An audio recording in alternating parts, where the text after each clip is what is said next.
and advisor, has reunited loved ones and families, helped many prosper in business, brought favor in difficult court cases, helped with the most desperate problems where many have failed. Call me, Sister DeBong, at 718-253-7273. Don't give up. Private confidential consultations in English, French, or Spanish. Results are guaranteed. Good morning, Africa. Good morning, America. Good morning to you, our listeners all over the world. We welcome you to another episode of Africans Awake podcast, where we give you good news, entertainment, and good music as well. So, I don't work alone. With me in the studio, I have DJ Padmat, the maestro himself. He'll be giving us some great, good music, Afrobeat music, including hip hop. So stay tuned and enjoy. In the meantime, we have good news for you. For those of our listeners who live in the New York City, we have good news for you today, and the good news is about healthcare. We're talking about something we all need, everybody needs always. Maybe a cost of seeing a doctor. Many people don't know this healthcare exists in New York. So many of our people don't know that the New York City has a program specifically to make sure you are covered. It does not matter if you just got here or how much is in your pocket or your bank account. It does not really matter. So in New York City, we take care of you. By just living here, you have access to low or no cost healthcare. NYC healthcare includes primary and preventive care, medications, mental health service, and more, regardless of your immigration status. So enroll or renew your membership at nyccare.nyc or call the number on your screen 6466922273. I repeat again, 6466922273. NYC Care in New York City. Health care is for everyone. So make sure you take advantage of this good healthcare system in New York and enroll yourself as a member and key into it. So back to our show today. We have a lot of things talking about our education system in Africa, talking about the oil spillage, So we have a lot of things to talk about and to analyze. And you, our listeners out there, make sure you tune in, tell your family members, tell your loved ones, your brother that King and Queen Radio is the place to be. And moving forward, I have with me in the studio Mr. Emmanuel, and I'll give him a chance to introduce himself. So, Mr. Emmanuel, you're welcome to the studio. Thanks for having me, Williams. It's an honor to be here. I guess we have a lot to cover. It's been an interesting time. Africa has a lot. There's a lot of stuff to talk about, and the world at large. The consequences of a lot of footprints of the Westerners in Africa. I guess it's still affecting us, and there's a lot to talk about. I hope we'll be able to talk about things to do and things not to do before the end of this podcast. Of course. Don't forget you're listening to King and Queen Radio /brokingstation.com. So tune in and enjoy. So moving forward, let's kick off with this education crisis. We see thousands of graduates pouring out of universities every year, polytechnics and colleges. A lot of graduates every year in the country. Yet the industry keeps complaining that they can't find employable talent. it seems like we produce more of certificate, but we forget to produce the skills. Why are we breeding more educated illiterate than actual professions? Well, for me, Williams, if you knew the issue at the head, put the main way thought to be. We are breeding a lot of graduates which are becoming, should I say, educated illiterates, or because they actually are failing to do what they ought to do after the process of education. To me, I believe it's a curriculum problem. We are stuck in the 1960s, the British method of education, which focuses on raising people that will kind of that will help them to accomplish their mission, and not your own mission and your own vision. So it's not about the dream of students who went into the university. When you are coming out, you become you have a white collar mentality. If you have dreams before going to the university, after you leave the four walls of school, after 4 or 5 years you are already tuned to their own pulpit. You work for them, how to, and there's no place to work. The government have an employment issue. There's unemployment, which is a high rate. So where are you going to? So the mentality we actually need in Nigeria, Africa, the world at large, to be currently, it's the mentality to create people, curriculum that creates people that will achieve their own jobs. Yes, that create jobs. The skill, know-how, and that is what we should focus on. And not curriculum that teach people how to cram textbooks and how to become reasonable people in another person's company. Thank you. Yeah, Mr. Emmanuel, you see, our education system entirely in Africa is so corrupt. It has been so diluted to the extent where people just only memorize textbooks, Yes. in order to just pass exams in schools and forgetting about the real stuff, the reality on ground. We focus on theories, Yes. more of practical. Like if you go like outside the country, abroad, like China, Russian, and all these advanced countries, they teach from scratch. I Yes. think from their nursery or primary school. So China. they teach them how to Vocation. Yes, they teach them how Skill to create work, yes. skill work. That's basically what they base on. You understand? They teach them how to create, how to like entrepreneurship, how to do business. You understand? How to develop something from scratch. Products. Product, fixed phones, Services. and stuff like that. But the case here in Africa is different. Yes. Our curriculum, like you rightly said, is so bad that even the teachers, can't even align with students in school. Our own is just to bring write this thing rubbish on the board. Yes. Garbage in, garbage Yeah, out. you understand? Yes. Copy and paste. Yes.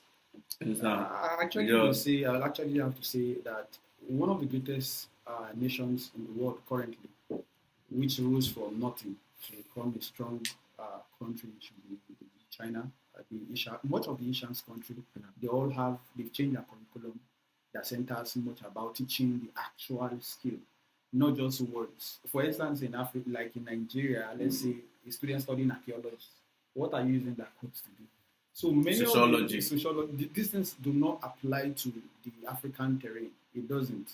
You should center on things that we have wealth. We have things that needs to raw materials that should need to be converted to finished goods. Yes. Yeah, so that we can also match with the world giants, be a producer of things. Our research are just ending. We only do theoretical research. Nobody's doing practical research.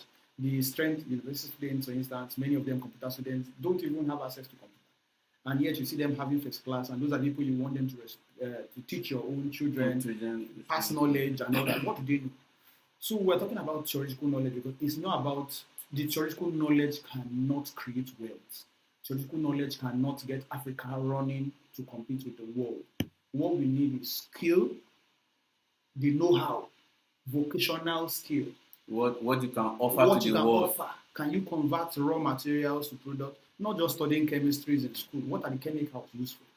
So these are the things that we should focus on. We know government will know, many of the government officials, they care less about the education, but if Africa will move forward, we have to find solution for Africa by Africans, not by the world. The Europeans, the British colonial, they don't know what is happening here.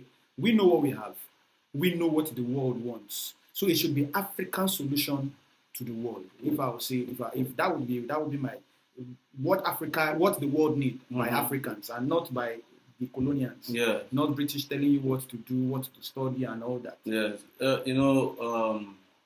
What we are learning in Africa here, what we are being taught, like in schools those days, if not for now that we have come to realize that these things are not true because they just gave us what they want us to know. Yes. You understand? For their benefit. For their own benefit. Yes. You understand? Like, for instance, there's a book that they taught us in school with that Mungo Park discovered River Niger. Yes. You understand? And which is false. Yes. Do you understand? We came to realize that it's false because before Mungo Park came only documented to that, he was the first to document it, but other people knew where they were. Our forefathers were there. River Nigeria, Benue met. You understand? Our forefathers were there catching fish and Yes. doing stuff. They were living on that same place. It was just people that took him there. Of course, you understand. So Yes. you can see that our curriculum is just corrupt. Yes. Do you understand? And you only see white The names. main thing, yes. You see white names there. You don't see Africans. You don't see Africans. You don't see you Africa. understand? Africa with their own tradition is being And we have our own educated, Yes. like where you go to learn medicine Yes. and become a doctor, Yes. surgeon, Yes.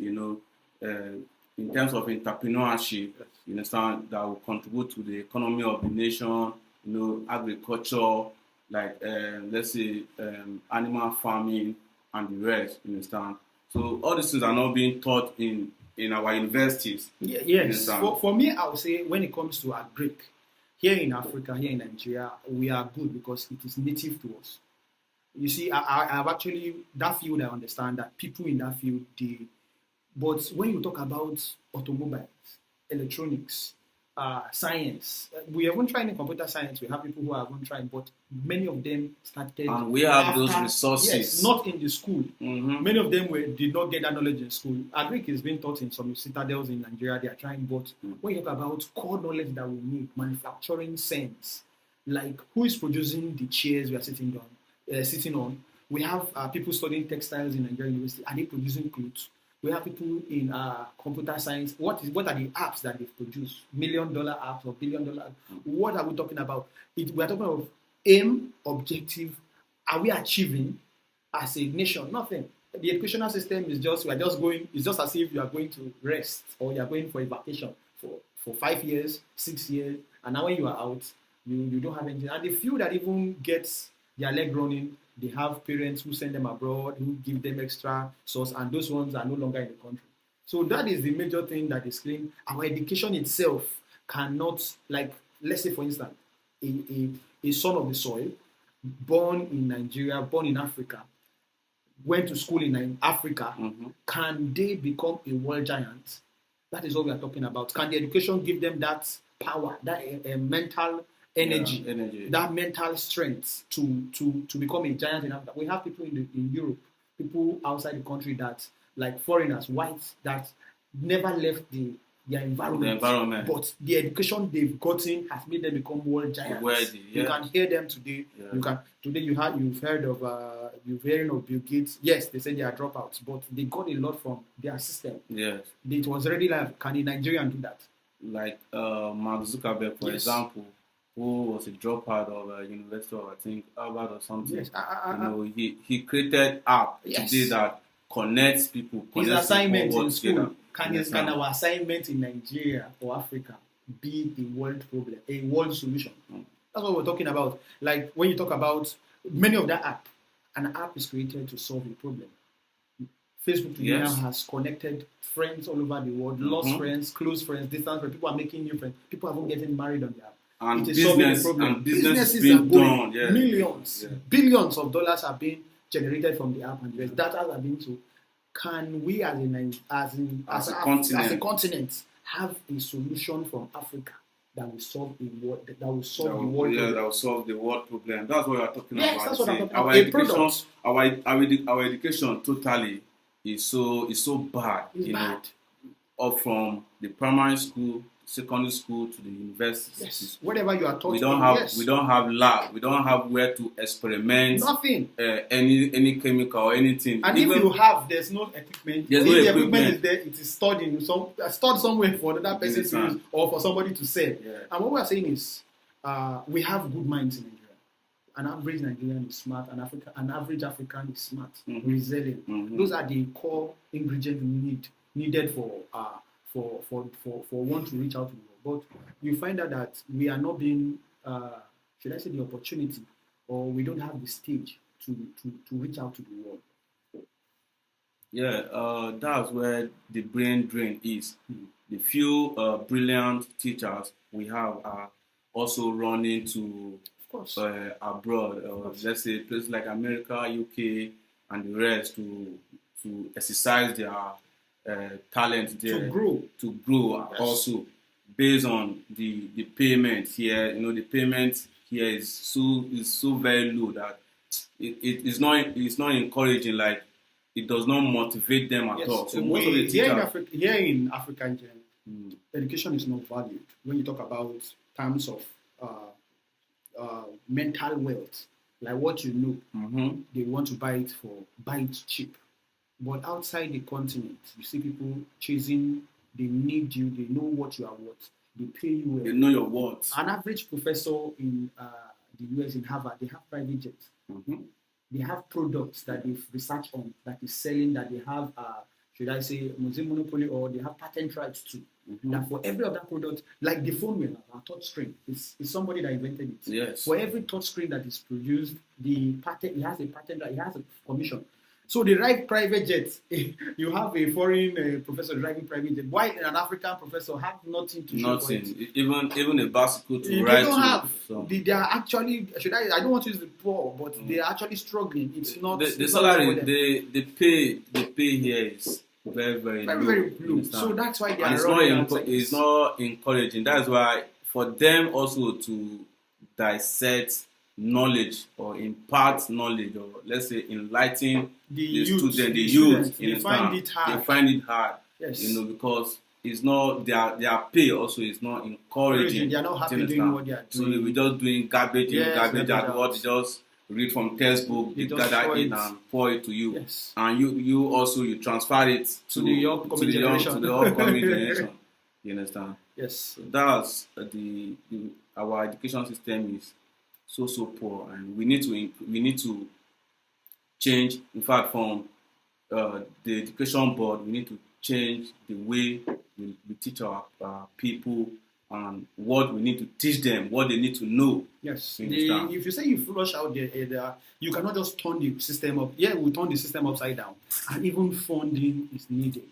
You need to bring in people who know what they want, who care for as in who have passion for what they are doing. You understand? An educator needs to have passion to research, to go down, and even have the boldness. Because when I mean the educational system turned to be overhauled, like overall, you mean you are turning the system upside down. Currently, we have a British system that doesn't work for us, and yet we have Africans that are writing. It's outdated, and yes. this same syllabus or curriculum is outdated in other countries. Outdated. And yet we have Nigerians who are writing curriculum for other countries that is working, that are being paid heavily. So it's not that we have players that can actually come into this field and change the ecosystem, but will they allow it?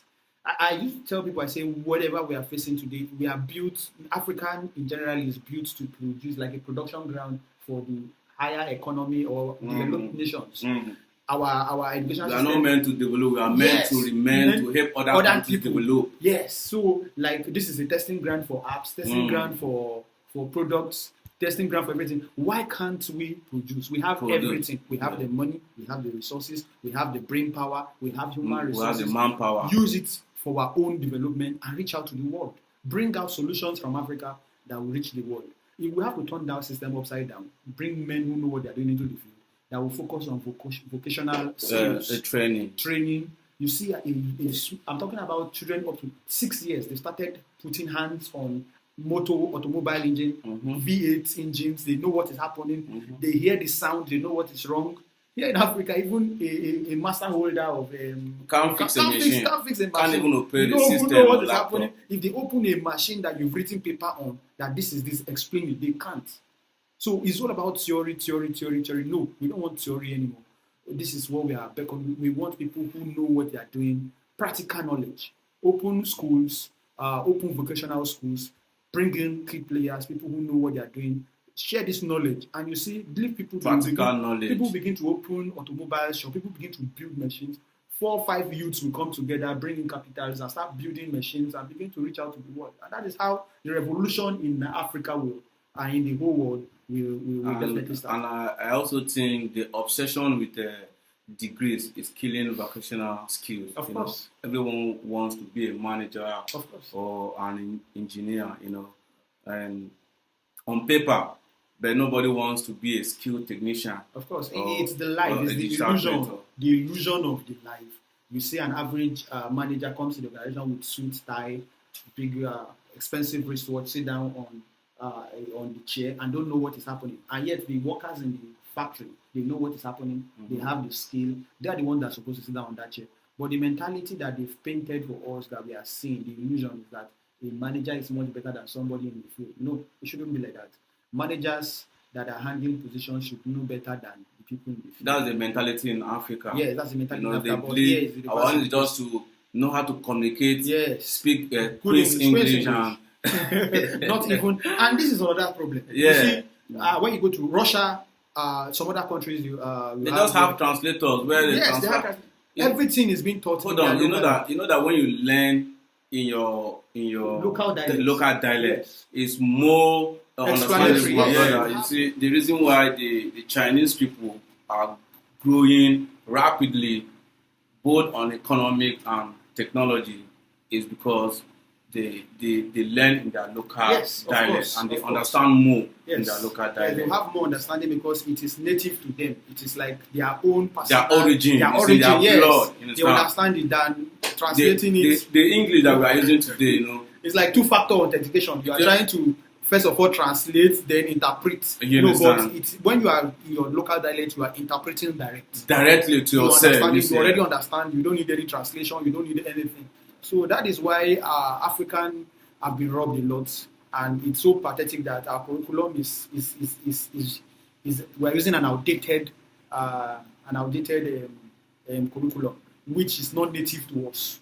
Like places like countries like Germany, Italy, Spain. Yes, you understand? They teach their people, their students, in Russia, their native dialect, and they are very, very good in it. Of course, their exams are not just all theory. No. They have vocational tests. They have oral something tradition. You can offer, physical something that you can do. You understand? You can create something. You defend it. You speak about it. You defend it. They even make you do research on it. Only you. They will leave you to see how you can fix it. You can fix it. You understand? So even if you try and fail, you still try again. Try again. Because the man that discovered I think Bob before Thomas Anderson. Thomas Anderson. Yes. Before he finally got the result right. Yes. He failed so many times. Yes. Do you understand? So those are the kind of skills.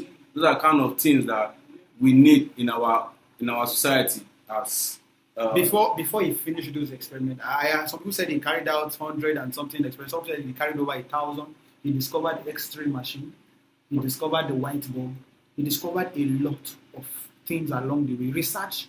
One thing about many of the things we are using in Africa, many of the products are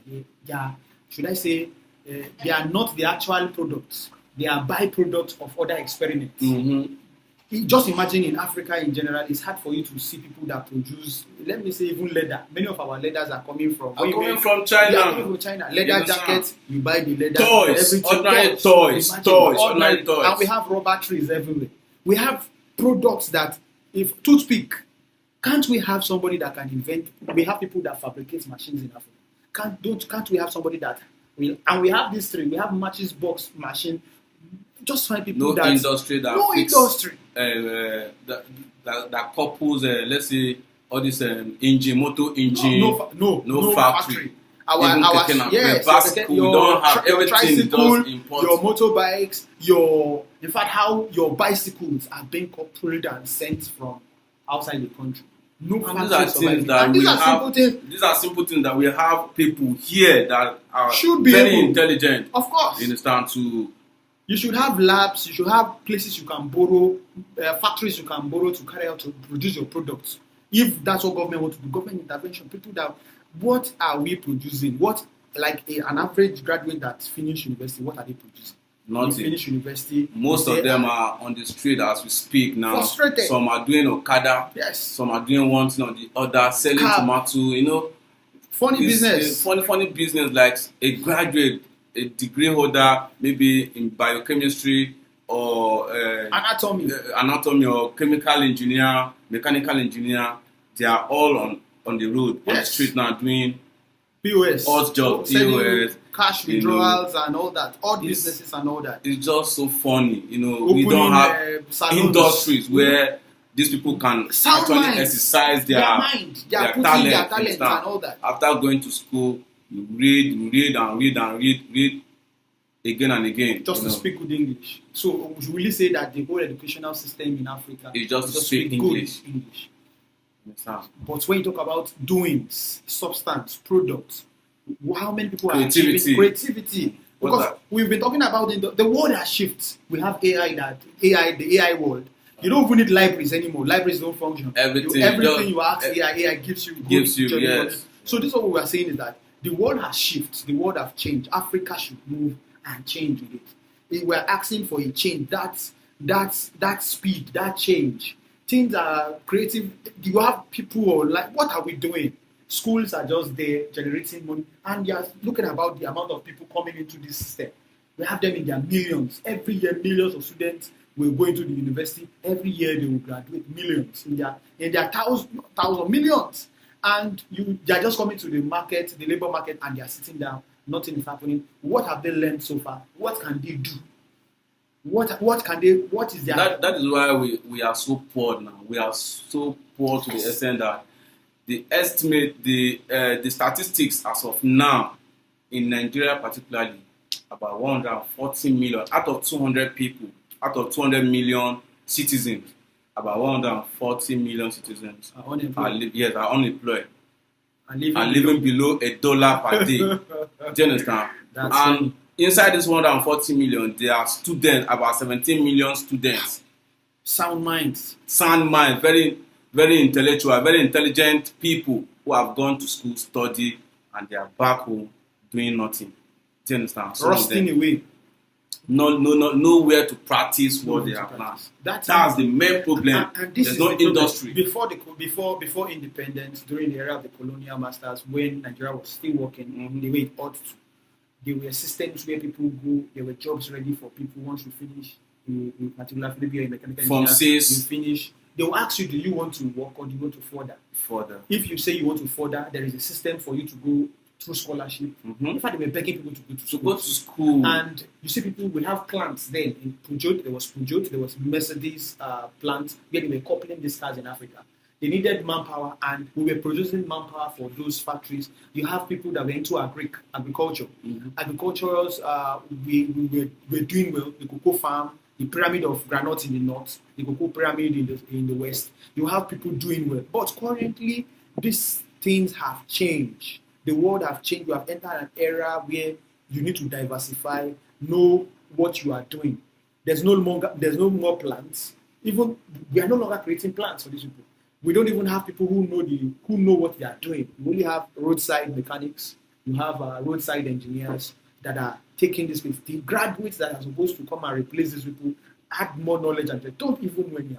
Don't even know anything. So definitely you see the process now in Nigeria is that you go to the university, you graduate, then you come back and learn vocational a skill. Which is not supposed like to be computer science. Yes. Most of the students who study computer science are Don't- coming back to go Yes. practice I've seen that thing, a learn it. 400 level student who don't even know how to use, who have never touched a system in their own life. So this is what we are saying is It should not be the system of you finishing university, coming from the secondary school, that is the college, to the from high school to college as university, then coming back to the streets to gain knowledge. To gain knowledge. No, to it should gain not be like that.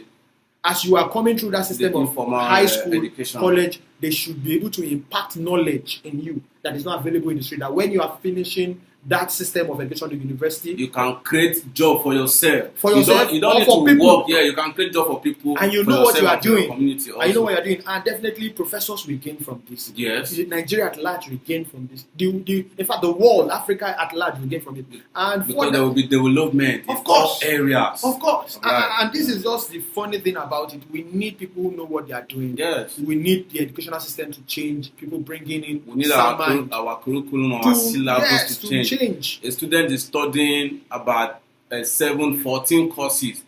How is that possible, for God's sake? It's not needed. You just only choose one course, one thing you need to you know and best, you know how to you are good at, and study it.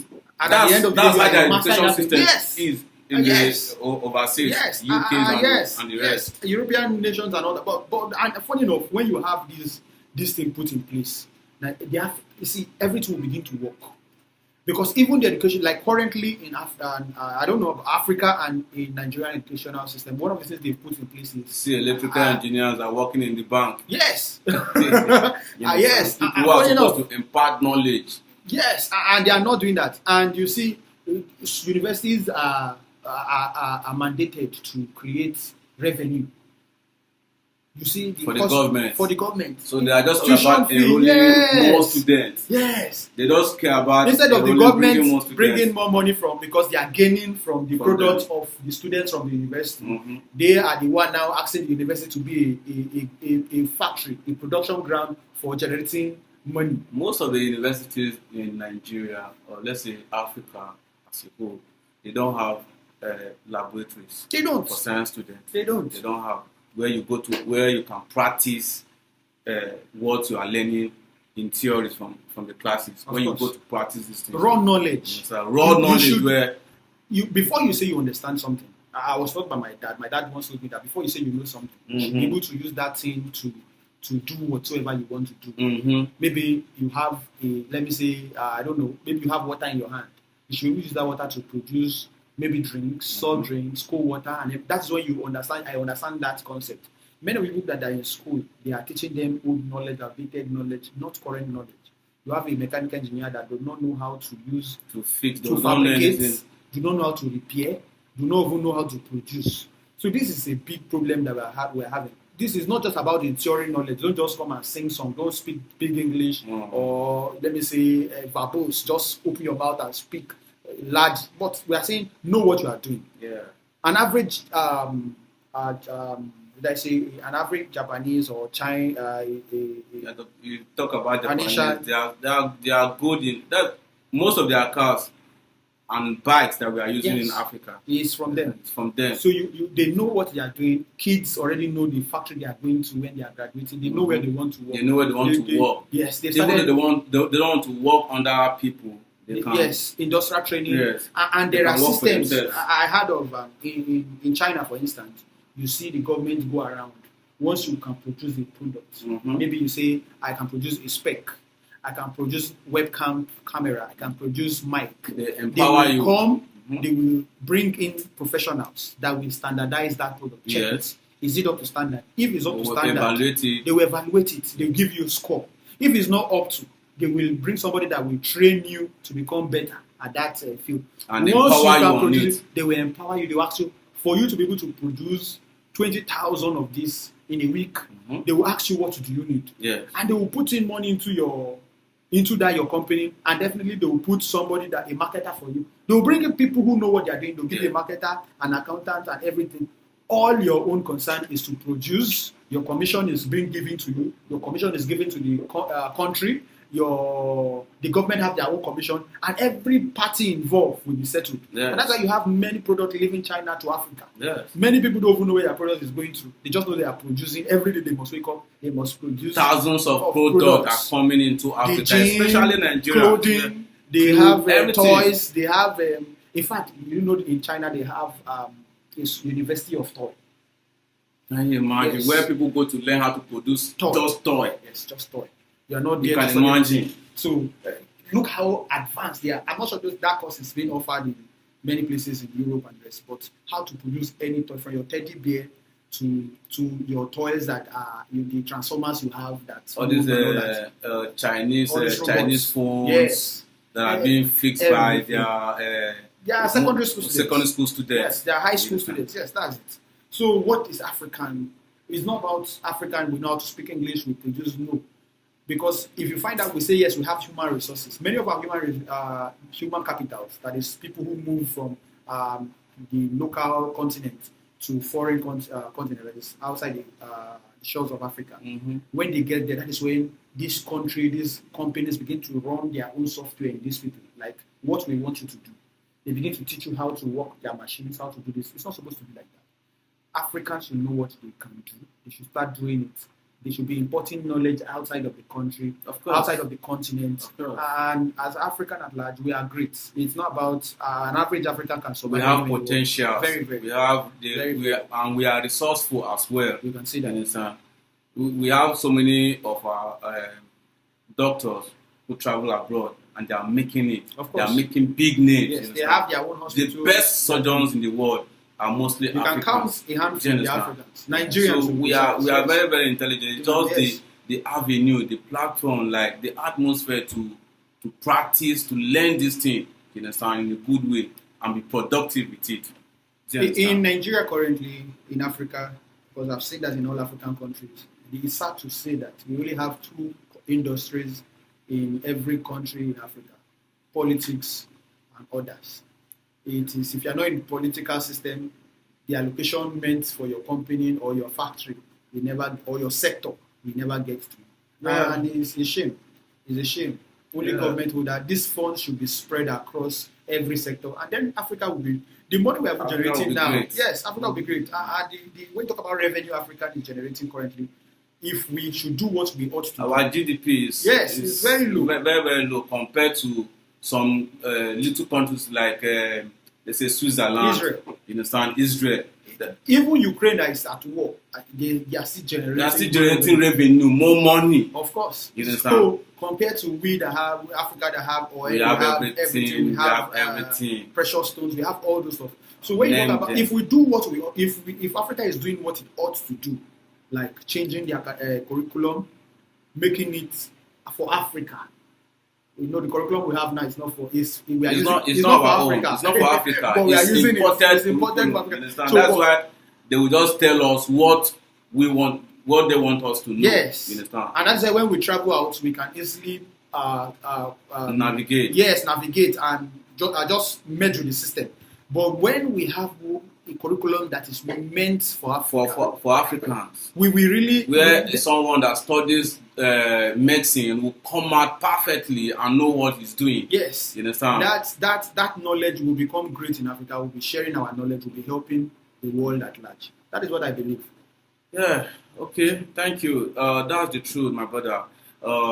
So if you are feeling like your career is stagnant right here, you feel confused, about the next step to go about in life. This life you have to navigate both the physical and the spiritual aspect. For it to be balanced. So if you are stagnant in any aspect of your life, make sure you subscribe to sisterdubong.com. sisterdubong.com. You can go to your Chrome or your Google it, and you'll see Sister Dubong. Whatsoever is a problem, maybe you are passing through some kind of situations, unbearable situations, you are frustrated, depressed. We are living in a very chaotic world. Do you understand? You don't need to work like that. You need to work both spiritually and physically. You need to be physically and spiritually strong enough.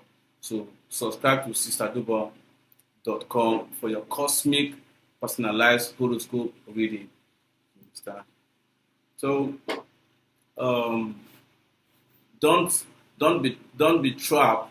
Don't be trapped by being by being educated, illiterate. You understand? Get your spiritual roadmap at sisterdubon.com. Yeah, I believe. Yes, I believe that spiritual insights to everything matters a lot. The spiritual is mastered to the physical. Yeah. If you are blocked spiritual and you don't have an opening, you don't have access, then definitely you are in the wrong thing. I believe for you to move fast in life, your spiritual and physical realms need to be awakened and open. So do good, visit the website, and you will have clarification for what you are doing. That is why we call this, that's why this show is called Africans Awake. It's mainly for African. We have our African brothers all over the world, the US, Israel, Germany, Italy, Caribbean, Jamaica. We have our African brothers all over the world. So this show is for you. Africans are we need to wake up in every aspect of our life. You understand? So, Emmanuel, back to our classroom. Yes. How do we fix this? Is it a total overhaul of the system or just better funding?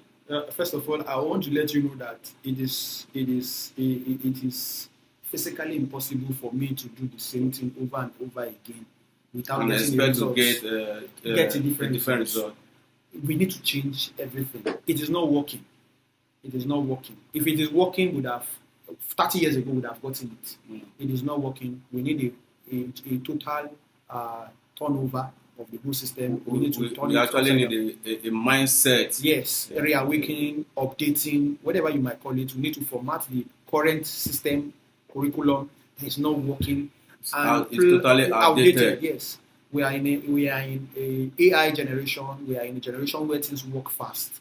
We're in a generation where people do things. People are not celebrated for knowing things. People are celebrated for doing things. You can point Zuckerberg for creating the app, Facebook, Meta, Elon Musk yes. for creating Tesla, yes, and the rest. For Elon Musk alone, he has over 8 companies, which we just know. We know of Starlink, we know of Tesla, we know of StarX, his space company where they carry out things that travels to space and all that. So he has a lot and others. We have people doing. You have Bill Gates. You can count the father of software.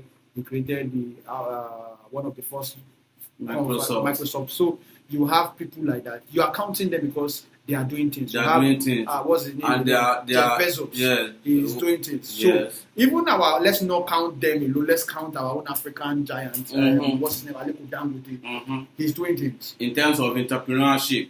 In fact, he has a lot of products. Yes, we can call him the star boy of Africa. Yes. Because he has refinery. Sugar. He has 4 sites. He has almost all the refinery you can talk about. Let's give him that. He's doing things that nobody is doing, and we celebrate him for that. Yeah. And if we are to have people that the educational system can create, we want the African education to create people like that.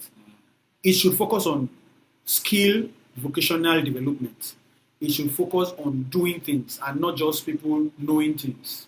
Because currently in Africa, we have juniors because they know things. No.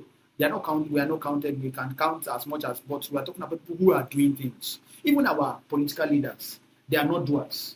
They are just people who know, who have knowledge. They are doing nothing. Just speak rubbish. So you should have people who can actually say, I can do this. And when they come to the field, after education, I can do this. And they come to the field and they are doing what they say they can do. Yeah. And we need the government to also have, because whatever we say here cannot be implemented by us, except the government is ready to make that change. They bring in those knowledge, they bring in those power, they bring in the money power, and they bring in policies that will help education rise from where it is, which is in the mud, to rise to that citadel, that's the world standard. We can do it. It's not hard. It is just policies and money and the mind, bringing in the right people to do these things. Of course. That is what I believe. Thank you for your time. Thank you so much. Thank you very much. Thank you for having me. So, Africa, it is time to wake up. It's time, and the time is now. Do you understand? Yes. Let's wake up. Let's do things the way other people, other countries are doing. In this time, in 2026, We are supposed to be exporting our own product, our own cars, you understand, as a continent. But till now, I've not seen anywhere in Africa where we produce any tangible goods. Do you understand? No industries, no factories. World You standard. understand? To world standard. You understand? No refineries that can refine our oil. You understand? How do you expect all these petrochemicals students that went to school to exercise their talent? You understand? So Africa, we need to wake up and wake up on a very speedy moment. So if Africa is to wake up to the future of the world where everybody is looking at, we need to rearrange our curriculum. Yes. You know, we need to arrange it and overhaul it. Yes. The curriculum should not just focus on education within school. We should also have a system that focuses on education after school, where, like the NYC we have currently, I sometimes I wonder. I know, yes, it was created to foster relationship between the north, south, west, and east. But when you look at it, I'm not sure it's doing that purpose. Why not send people, when people go for that NYC 1 year, whatever you have practiced, give them the platform to practice.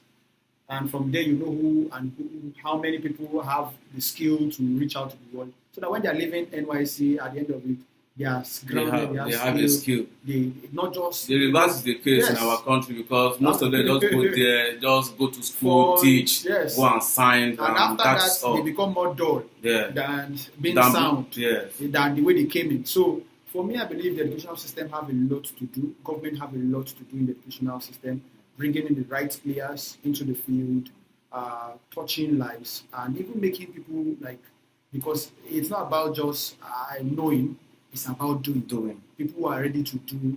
If people give them grants, students should have grants. Students should already start having products that they are producing from schools. In Europe, we have students that are already producing products, selling, creating their own personal products that are on Amazon, that are on Alibaba.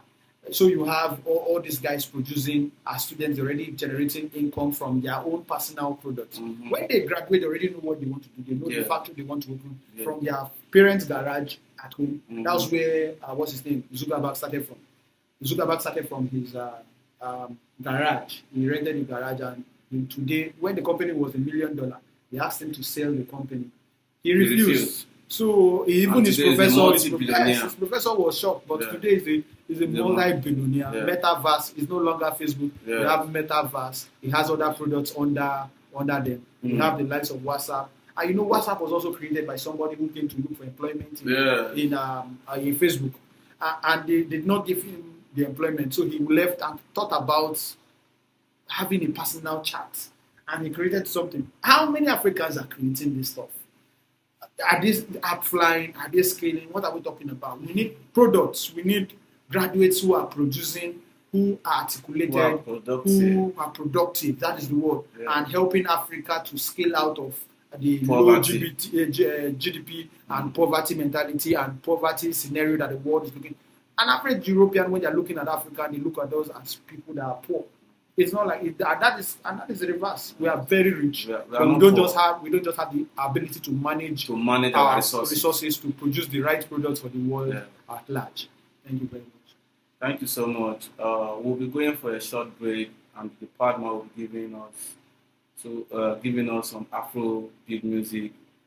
Make sure you wear your dancing shoes and stand up. I'm already in the mood already. So there's this where we call it a short break.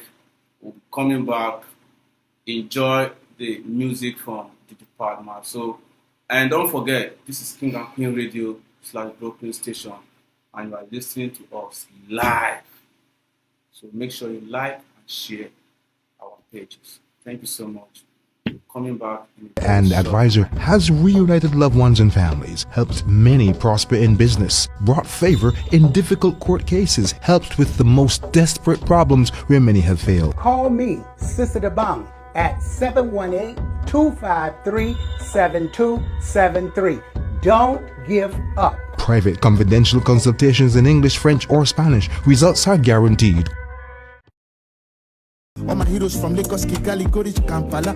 Tell me how I won't fly if I no climb tarmac. I know where we fit to go if we no try gather. If we no add them up to the mass, we then no go feed the vibe. African people arise, fight for your lives. People they buy, blah blah blah. Yeah. They wanna talk on the world. Blah blah blah. How you doing? Hope somebody there, yeah now. Hope somebody there, yeah now. On the lights.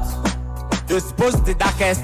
Really wanna say my hello to Adele, cause women of my time, they spoke to serpents. When I'm on my time, I spoke to Patek.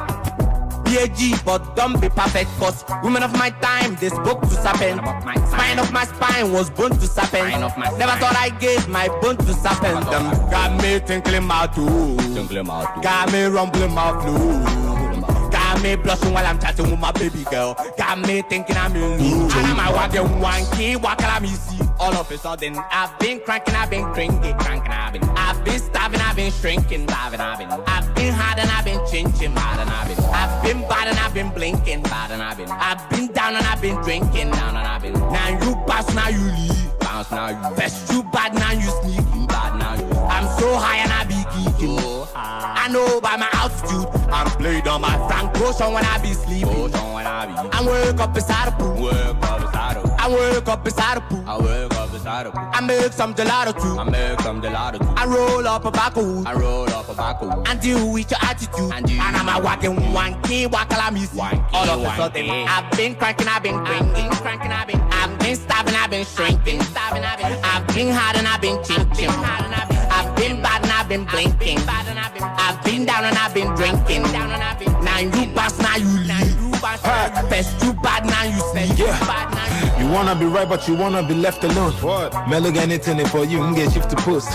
One man the man come in, you mobile and the broke. Yeah. It's your transfer cash in Tiana envelope. Fair move by never sanaka black it too, na face alone. If I'm not trouble quality, we go make it home. Yeah. Baby, save it so. It ain't change it tone. There's no zone I wanna form, no more work. When I go make my mom come make me pen the mosaic like a very poor manana cadigini know what you looking for. Yeah, only boom my joy give a bazilibulum joy. Fuck, only go to wall of mobile Obama war. Girl, I overlook your flaws and open eye and last along. Never start as winter say she acting like you can't recall. I've been drinking, reminiscing all the signs in belly. No, believe that. It's supposed to the darkest. Really what I say, my hello to Adele, I can't explain what I'm feeling. I'm lost in thoughts. I'm not sure what to cut up like shower. So body make you do the shower. I'm pull up, everybody start to talk. Got your eyes on me, but I got my eyes on you. Baby, you they love me, I don't go come out. I shower, I go dance, I go come to the month. You got it. Brown skin, full lips, steady like the way that I drip. Body so tea, take a sip. Life of the party, chief rocker. They so black, big spin, old boy sinner. Simmer, deep Lizzy, tell me who bigger. Beat killer, vibe bring a heart when I know beef. I eat these vegetarians for dinner. Yeah, we run the town, no they see. All the girls wanna be me. They so beat, always overseas, always double C's. Diamond sense it please. Got these niggas on their knees. She a brown skin girl, body so tea when she whining on me. I can't explain what I'm feeling. I'm lost in thoughts, I'm not sure what to cut up like shower. Girl, you know what? Keep me in the pain by the tone that you talk. And I couldn't hate you, no girl, I was. That's cause you keep it 101.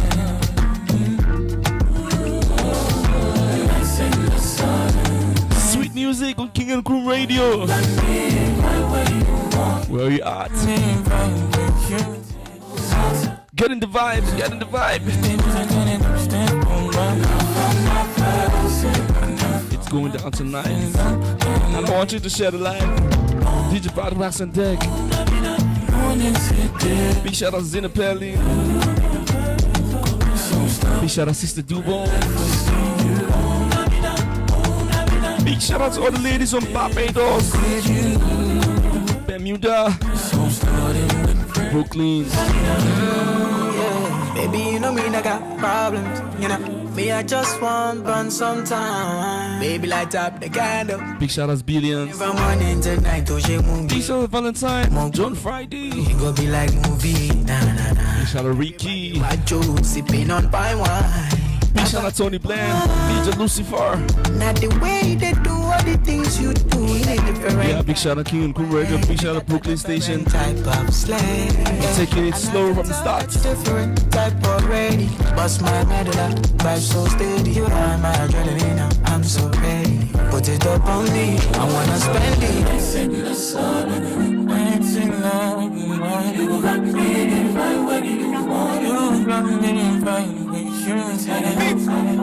I'm not gon' love, I'm not gon' but this is my life. I ain't gon' lie, this is my shit. I said bad boy, get OT, stacking paper, play nicely, live messy. Thank God we did our life, more blessings, sing clearly and get it. I know say anybody, person will see me, now you may see. I be on and yo, living my life, me so. But give me that bad man, wow. Carry your wall, go foul. Baby, me go down low, down. She love bad man gangsta. Elle aime les vrais gangsters, ceux qui sont pas instables. Love street, love money, my life. Jeune africain, congolais ambitieux, je ressens quand même une douleur malgré ta présence. Reçois quality vibe, my God, mamacita, il me reste peu de temps pour toi. J'sais pas où je vais passer la night. Makala ou Marbella, Bella, près des îles ou des favelas, J'sais pas où je vais passer la night. Makala ou Marbella, Bella, près des îles ou des favelas, I'm not gon' love, I'm not gon' but this is my life. I ain't gon' lie, this is my shit. I said bad boy, OT, stacking paper, play nicely, live messy. I don't even lie to the top, boy. You put me for one chance. No be magic, the feeling is constant. So I got to put feelings in order. And you don't even get any choice than to forget all the wrong things. So with you, I want to do all of the bad things. You can imagine. And I know you get the understanding. Bakamiti, show my jamity, shaking that message. Let's make a family. I go be your defender. TB, I fit to give you 10 times. Oh. Back I miss it, live it till eternity. If we day down, we can make a family. I go be your defender. TB, I fit to give you 10 times. Calculate, multi-calculate. So this I don't know if you manipulate me. I know your efforts not go fit to change me. So I got to put feelings in order. Suffocate, I'm more I suffocate. So this I don't want to suffocate me. I know your efforts not go fit to change me. So I got to put feelings in order. I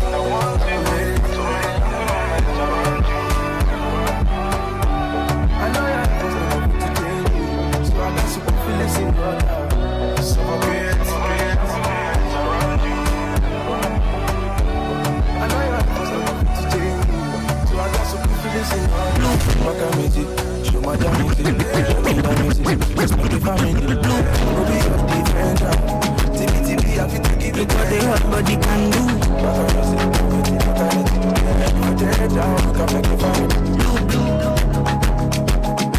Focus, look what the hot body can do.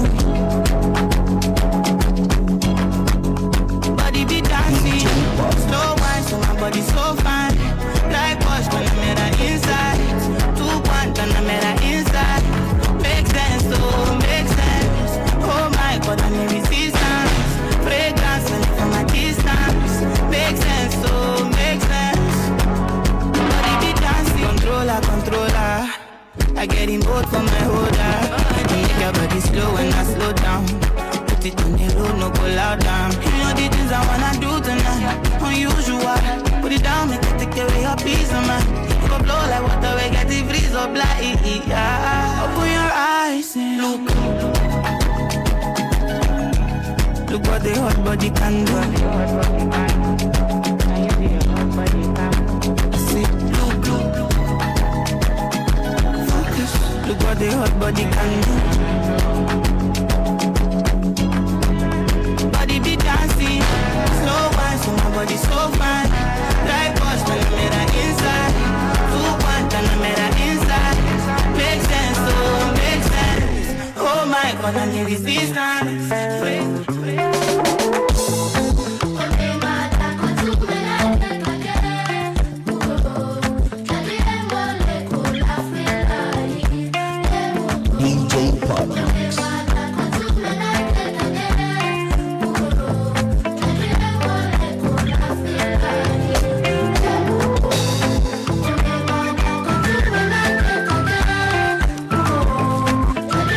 Told you good music only on King and Crew Radio. Fresh music on King and Crew Radio.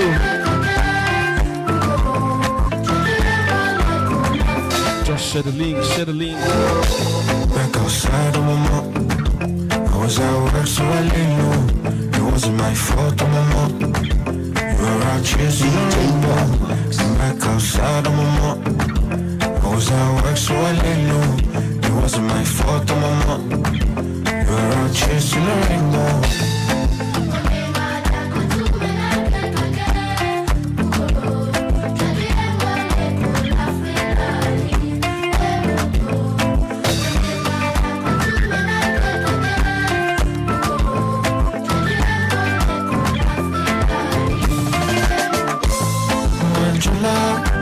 Where you going for summer? Are you out to Montpellier?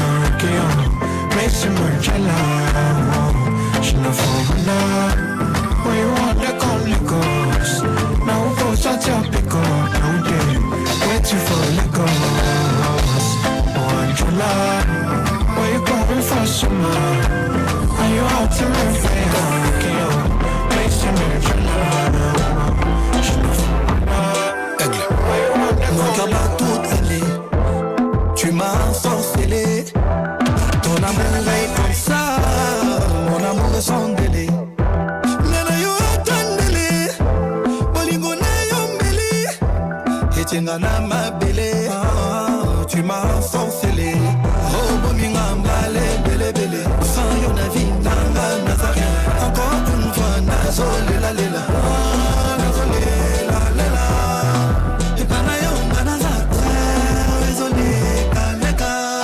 Like a jam your body shaka. I'ma make a jam your body shaka. I go jam your body shaka. I'ma make a jam your body shaka.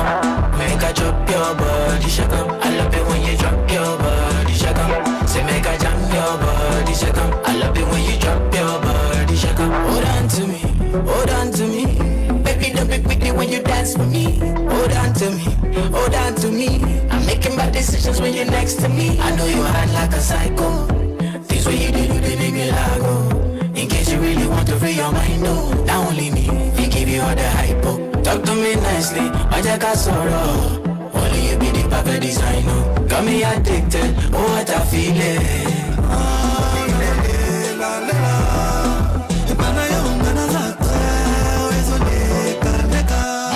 Like a jam your body shaka. I'ma make a jam your body shaka. I go jam your body shaka. I'ma make a jam your body shaka. Make a drop your body shaka. I love it when you drop your body shaka. Say make a jam your body shaka. I love it when you drop your body shaka. DJ Partner.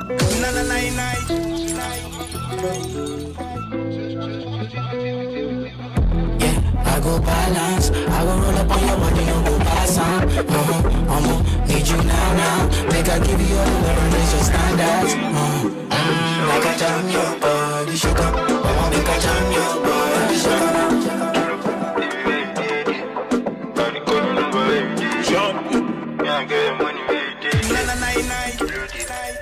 Your body, they killing me. She dey give signals to my bling bling. You can stop over for your city. The body later, you go see me. Oh shit, oh my 1 millimeter. I dey limited to your biscuit. Kole she me. Cause now every minute she dey feel me. No babe, body for grand she go collect her money. I for the ring now as I'm a big collie. I know I fell in love but I no get your money. But when I need them you go get down for me. Come on, I go tell your mommy. She want to see me every time I'm body. When I need them, you go get down for me. You know I fell in love, but I don't get your money. I need much more. You know because you get big bum, yeah. I said, baby, and I be Maybe you could tell me too small. Many guys connect us, but you. So because you get people more, you. That's okay, would you? I wanna connect to your body, baby, put me on mind. Yeah, I get to your time today. So what you like, we your spots. I'm already cold, you gave me my soft spots. Baby, look like it's for my sofa. So what you let me look on international. Oh, it's such a baby, overseas. My baby, I'm showing me. But for that, she could call it Taro. Go jump on my son, I fell in love, but I don't get your money. So I need to go to for me. Nigeria, Koboko. Make I take you down to Morocco. Oh, my body walk me Orogo. Cause I go show my love. Money Oba, Olowa, Money Ojo, Olojo. No one. Money Oba, Olowa, Money Ojo, Olojo. No one. If you just joined, just new. Just joined the live new. I want you to share the live, share the link, call your friends, invite your loved ones, and welcome to King Crew Radio, Afrobeat Extravaganza with DJ Pat Max. Every Friday live on King Crew Radio Brooklyn Station. Don't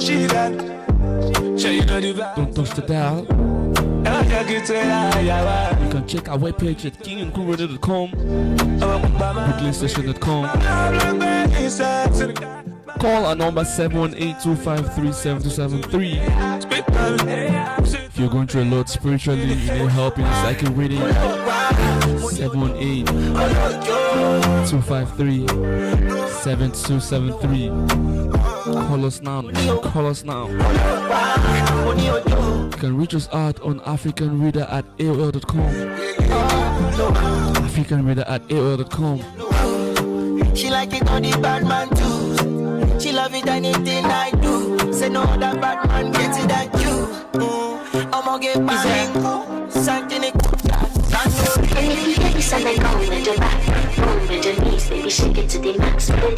Pictures, all the ladies in the building. Please just rewind, let me shake it to the max. Shout out to all the beauties, the sexy ladies. Shout out to you. I want you to shake it to the max. Bad man, she love. Bad man, she love. Bad man, she love. Bad man, she love. Bad man, she love. Yeah. Bad man, she love. Bad man, she love. Yeah. Your pussy fat inna your shot. Oh, you dealing with the boss? Yeah. Make you come first, coulda never take a last. Like a ball pump up the pussy fast. Skin out the pussy for me fucking. The girl you make it cocky brad. Them original girl, some of them not have. And if you hear this and then go on the back, go on the knees, baby, shake it to the max. But did you please turn up the bass to the max? Please just rewind, let me shake it to the max. Shake it to the max. Shake it to the max. Shake it to the max. Please just rewind, let me shake it to the max. Caribbean girl, me know for tick, me know for top. Yeah, man, I watch my body like say them, I watch a match. Yeah, anything him say them, girl, I do it like it's tax. But make my own money like the girls in movie trap. Classy, real bad girl, we get nasty. I do whatever I want, just because I'm a bossy. Yes, I'm the one in charge. Never get my phones and him still fall in love. Yes, and not anybody can touch this. Baby, I am not a hoe. Rice and peas, body hotter than jollof. If you beg a taste, anyway, you see my pass. And if you hear this and then go on the back, go on your knees, baby, shake it to the max. But did you please turn up the bass to the max? Please just rewind, let me shake it to the Let max. me tell you, so you know go fi stand 1 minute when we come back around. Feel it, move up your body right now. Mommy, don't worry. Big love, not to impress. I got vision. Burn them, free them, they never listen. We took a million and flip for precision, yeah. Give me something where I know if you see anywhere. They wanna try, but I know if you see me for there. Messing with a lion. Big shot bigger than a title. I need 100% not divided. They wanna know what's the reason for the violence. I get paid late long time, no money energized. And every time I'm shining, one of a kind. I know most days then they try take me down, but they move too slow, but man know they're around. Hello Jekuri Yikpe, hello Jekuri Yikpe, hello Jekuri Yikpe, Jekuri Yikpe, hello Jekuri Yikpe. Man we get in the pepe, man we get in the pepe, man we get in the pepe, get in the pepe, man we get in the pepe. the paper. Yeah, bad man, chill up, in a raper. Hello, welcome back, King and Queen Radio family. I hope you enjoyed the music by DJ Padmat, the worldwide DJ, the best DJ in the world. Yeah, thank you so much for tuning in again and for keep listening to us. We appreciate you, and we want to say a very big shout out to you guys all over the world. So now we'll be shifting gears to a topic that is literally staining our soil, our lands, that is damaging our land, which is the oil spillage. Everybody knows how this oil spillage, the damages that it causes on the countries that have low machineries, have this oil. The damages of oil spillage is so bad in this town that some communities don't have a farmland anymore.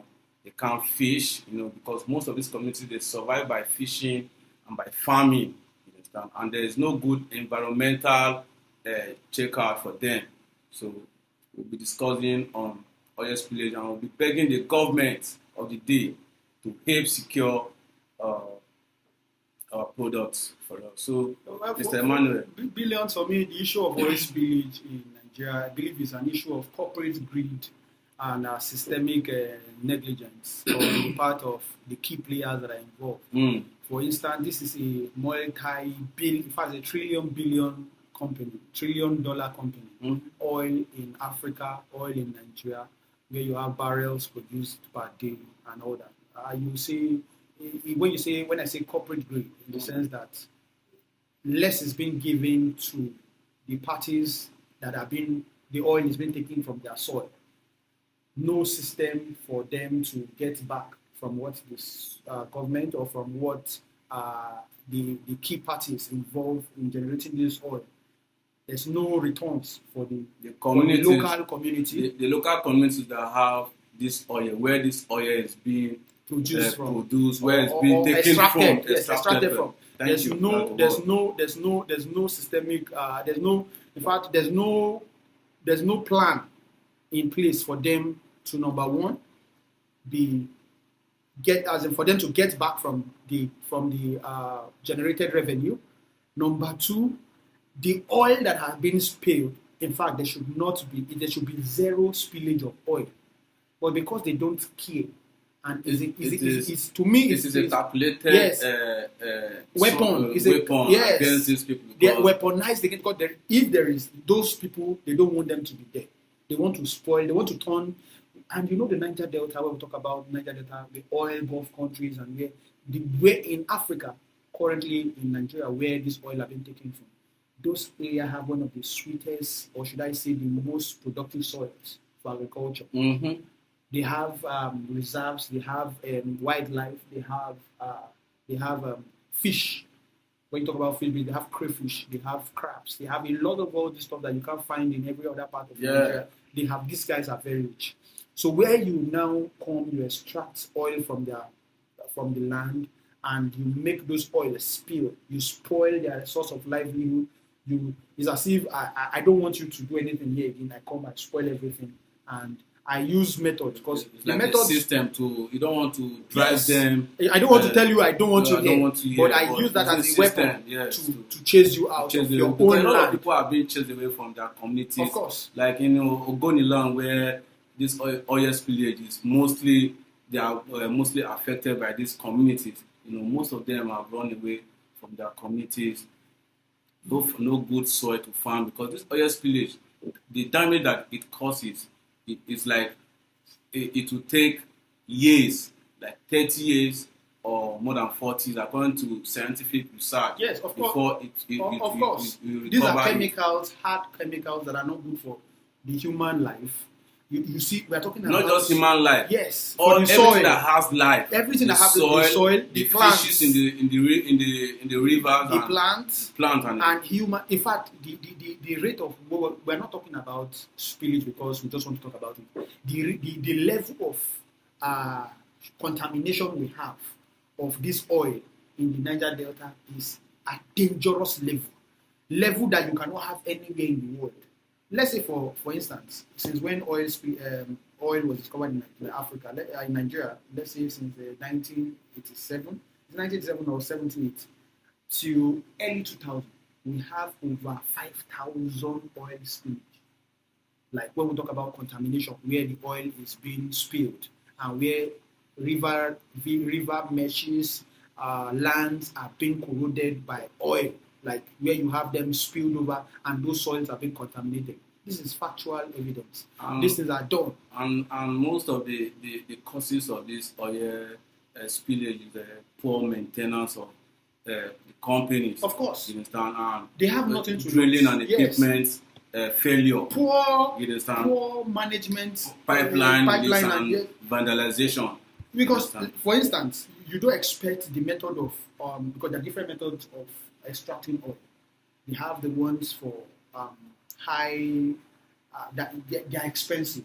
The method determines the money, the cost of implementation. Now, there are methods that can be used that you will never have a spillage, but they are very expensive. That is, they are used in European countries and countries where they care for the lives of citizens. Yes. You understand? These are the methods. This oil spillage can't happen in places like US. It can never. In Iran, where they have more oil. I've not heard about oil spillage. It is because of the greed, just the way you rightly said, that it is a corporate greed. Systemic greed. Yes, I believe so much in that, because you can't tell me that you are extracting a very crucial product like this kind of a product from a particular community, that you are supposed to take care of the people who are living there, give them good education, give them good health care, and make sure you protect their land. They should not even know that those oils are being taken from them. It should just be every oil well that has been that is exhausted should be closed and sealed without nobody having access to it. It should be done in such a way that even in your door or your next door neighbor or your environment, they are drilling fuel or drilling crude oil, you should not be aware of it. It should be done in a systematic way and in an environmental friendly way. It should be done in such a way that the citizens will not even suffer the backlash of this stuff. But here you have spillage, you see chunk of crude oil, soils are black, waters are black, no drinking water, wells are dark. Because the oil spread over the land, destroying the entire ecosystem. Yes, and if you go further more now, the life expectancy of an average Delta indigene is just 40 years. That is from 0 to 40 years. And you have very soon pregnancy. Women cannot get pregnant in that area because these things already begin to mix with their DNA. It causes a lot of this. Like the toxins. Yes, it has caused a lot of the toxicity level is high. So sperms are no longer surviving, and crude oil is not friendly with man. The male reproductive organ. It kills the potency of man's sperm. So this is what we are talking about. Oil spillage is biologically hazardous. It is environmental hazardous. In fact, even the physically it's just every living thing. It kills the fishes in the river. Both birds, of course, both birds can't fly. Fish they can't swim. Of course, because of the gradually the most beautiful part of African nations, to me, I believe, because you can't tell me, I believe that African is the Garden of Eden. We are gradually killing it. Yes, it is. It is because there are some things that you have in the Delta, Niger oil that you don't have in any other place. You can't get them in. Even there's abundance of water, you can't get them there. So these are specific. It's like you are destroying the habitat of some specific species of animals, specific species of fish, specific species of. Try to establish eliminate them from the surface of the earth. Of course, and nobody is doing anything about. Nobody is called in question. There was a lawsuit of recent that the Niger Delta won. They took to war court and they won. But what we are saying is that no implementation. Who are in the courts? The government. So who owns the court? The government. You can't fight them. So there's no way you can fight them. No matter what you do, and it's wrong. This is still go back to you. You see, in terms of water pollution, You see, oil contaminates rivers, streams, groundwater. It makes this thing difficult for them to, like, the people who are living in the community, in these communities, to survive, because there's no good water for them. For agriculture, for bathing, for feeding, drinking, for your daily life. your daily lifestyle, your daily Yes, living. it's not. You understand? It's so bad. You see, for the soil infertility, it causes soil infertility also. Of course. It makes the soil it reduce to become more acidic. You understand? Yes. Thank you. Where if you plant anything, it dies off. Yes. You understand? So, and what I'm afraid of is that these people, their lifespan in those areas is very, very low. Yes, 40 years. Do you understand? They can't live up to maximum 50. Like normal human because of the contamination of the water, of course. The destroy, in fact, the total pollution of the ecosystem in that community. The rain in those communities also has become toxic because it's the same water from those streams that are evaporated and recycled back.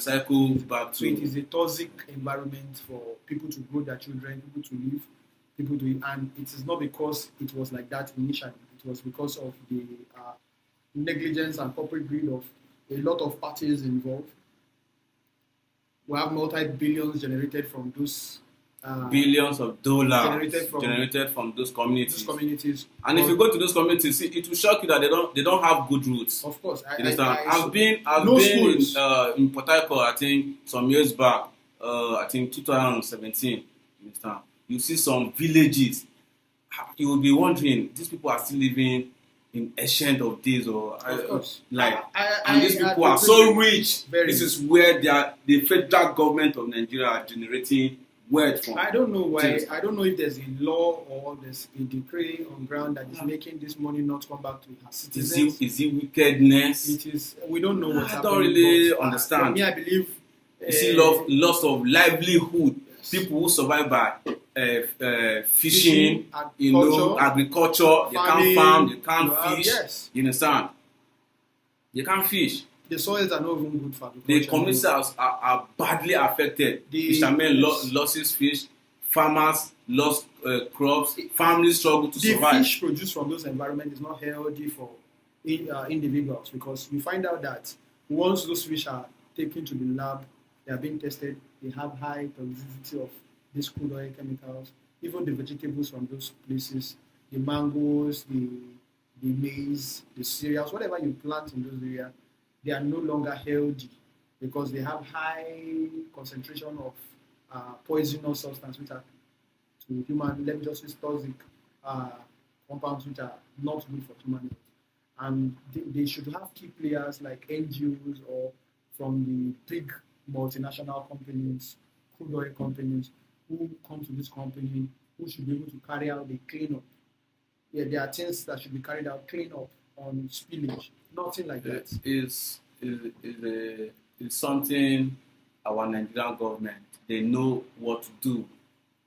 I see it as just wickedness. Yes, I believe because yes. I don't see no reason where, because this oil, even before we were giving birth, they have been taking this oil like as we speak.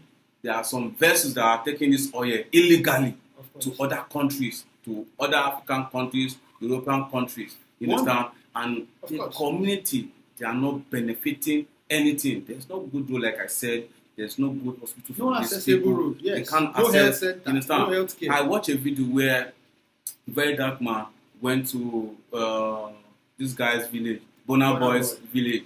You understand? There was no road. You can imagine the bridge. They use wood. They use wood to construct a bridge to a village, a community that is producing oil for the nation. They don't have a good road. They use wood to construct. This is targeted wickedness. You understand? So I see it as wicked, as total wickedness from the government. You see, you talk of health problems that this oil spillage causes. You see, skin irritation, breathing difficulties. That is why their lifespan is reduced. Of course, it's good. The they can't breathe well Of course. in those areas, in those communities where this oil spillage Billions, as I said earlier, I said these chemicals are found in the environment, in the soil, in plants, in fish, in aquatic life, in the water, even in human, like we as human beings, like in us alive. The chemicals for those people found there is at a dangerous level. You have people, I'm telling you that in the next few generations, people just be falling down, they'll be dying, and at alarming rate. It's not just something that one should, it's not something we can talk about, just, it's something that is very, very, very, very dangerous, something that is happening. It's another, like, it's an atomic bomb that has been set up, and very soon people will you just see that there's nowhere to run to. The Niger Delta has been cursed, and the curse is the crude oil. Crude oil is no longer a blessing. To me, I see the parties involved are using it as a curse to them, because they, if everything was to go the way it ought to go, like in the right sense, Niger Deltas are, should I say, they should be the elite of the world. They are supposed to be like, see, you see in some countries where this kind of resources comes from, where they generate, we call it national resources. Yes, it's a natural resource. Some countries like in Cuba, if I'm not mistaken, yes, Cuba, Arab what they world. generate from their national resources every month, all the citizens, they have a stipend. Yes. They have a token that they are being given every month. Whether you work, whether you don't have a job, you are a civil servant or not, there are some pay, there are some stipend, token that the government give. In comparison, the percentage. Yes, in comparison with other developed countries of the world, for instance, the US pay their citizens out of what? Their national resources. They buy fuel and they buy crude, they process and they have a sell. Percentage on it. Every citizen has a percentage from it. Now, when we talk about Arab world, the caliphates, they talk about Dubai, Saudi Arabia. They are conglomerate. The oil they generate, their citizens are being paid. In fact, they are tax-free. Dubai is tax-free. Why? Because they have oil they are selling, they have money they are generating, and all that. And tourism. When you talk of other countries of the world, citizens are being paid. Why? Because they are generating revenue. But when we talk about Africa in general, we have, in fact, I don't believe any foreign country can be compared with our resources we have. And yet we are, nobody's being paid, yet we are being taxed, yet we are living below poverty level. We have money that we cannot spend when it comes to Africa. When you talk about what is actually to be done, but nothing is being done. We are struggling. Poverty level is high at alarming rates. The crude oil spillage is affecting lives by the day. It's a keg of gunpowder that is ready, that is waiting to explode. What I believe is that in the nearest future, Niger Delta, see, maybe I believe maybe is a tussle, a war that is going on that nobody knows already.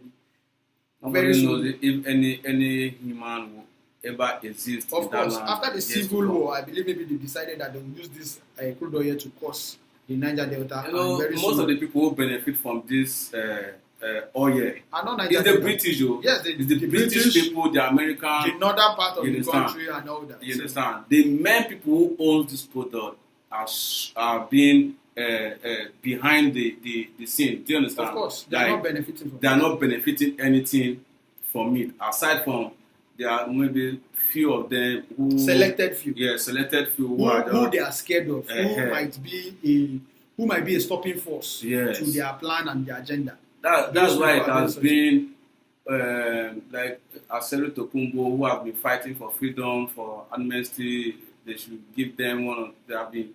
You know, once you just give one of them some billions, they believe in bribe. They believe in bribe. Like Aselu Tokumbo now, yeah, he has been bribed now, and he's doing nothing about his community. You know, his own is just.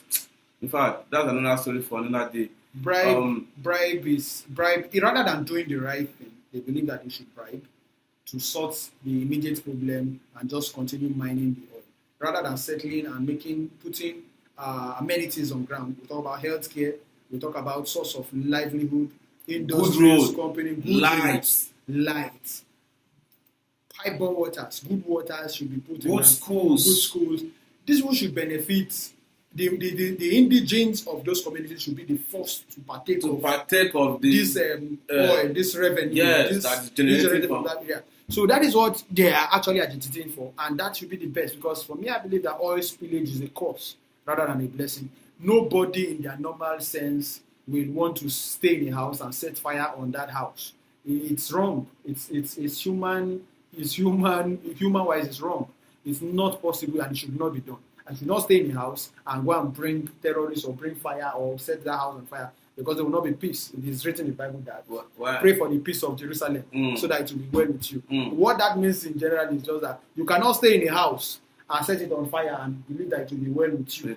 It cannot. No, you shouldn't. So definitely no Niger Delta indigene or local we want to put their house on fire. In danger, put themselves in danger. Yeah. But yet you have people from outside Niger Delta, foreign bodies, international bodies, even as we speak, much of the people that own oil well in Nigeria or Africa are not indigene of that particular community, because it is not, for an average indigene, it is not a blessing, it is a curse, and nobody wants to be tearing themselves while they are alive. It is an inhumane act. So drilling oil, extracting crude oil from the local community should not be something that should be done. Takes people's lives. Yeah, it shouldn't take people's life. It should be done with great caution, because reduce people to something, reduce human life. Every oil that is being taken from the Delta, it is invariably drawing those people's blood. It's as if they are sucking their blood. Yes. So you should do it with care. When you take the people's livelihood, like most of these communities, you know, and I know that these communities, they survive by farming and fishing. Yes. So when you take away their livelihood, what else do you expect? You understand? You automatically ruin their life. And you know these things, and that is what we are saying, that please, anybody that has power, that is involved in decision making, health matters, human life matters. Oil spillage is a disease, is an outbreak greater than Ebola, greater than was COVID. For me, my own opinion, it is human design COVID. Yes, it is human design COVID. It is. The government, they know what to do. Of course, they know what to do. It's just that they don't want to do it, maybe for their own selfish reasons or somehow, because you cannot tell me that you are generating the whole national cake, or the so-called national cake. You are getting it from a particular region, and this region, they are not benefiting anything from it. You don't give them light, you don't give them good road, no good schools. Their children are suffering and dying of scholarships. The right amount of scholarships. You understand? What belongs to these people are not being given. Do you understand? So I feel like the government, they know what to do. Yes. That they don't want us to do it. Maybe billions. For me, I believe that. You know, of recent, the world went through COVID-19. We went through Ebola. We went through some epidemic, or should I say pandemic situations. Oil spillage is also a pandemic.